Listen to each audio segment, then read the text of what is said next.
Alright, another example to apply the filter in this case. Let's open this, the Excel file, which is basically the same one, where we have columns from A to F and various data.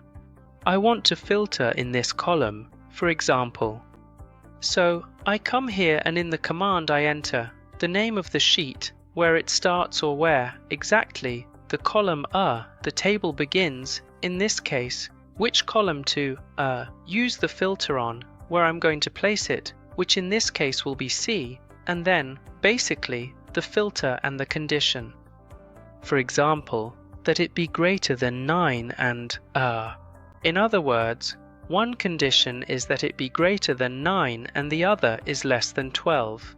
If I use OR, in this case, it would be greater than 9 or less than 12.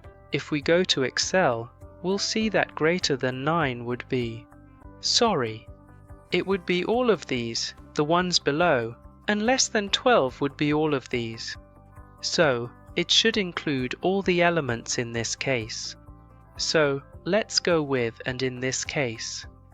I'm going to say, OK, greater than 9 and at the same time less than 12. If we look here, less than greater than 9, that would be all of these. And less than 12 would be all of these. So, only these two rows should remain. Let's try it. And if I use AND, it's going to show me exactly those two rows, which were greater than 9 and less than 12. Now, if I add the equals sign to this, both before and after. There, let's put it there. We say the following, that it's greater than or equal to 12 and, less than or equal to 12 or greater than or equal to 9, which in this case is going to include exactly 9 and 12. Alright, I hope this example was helpful to you.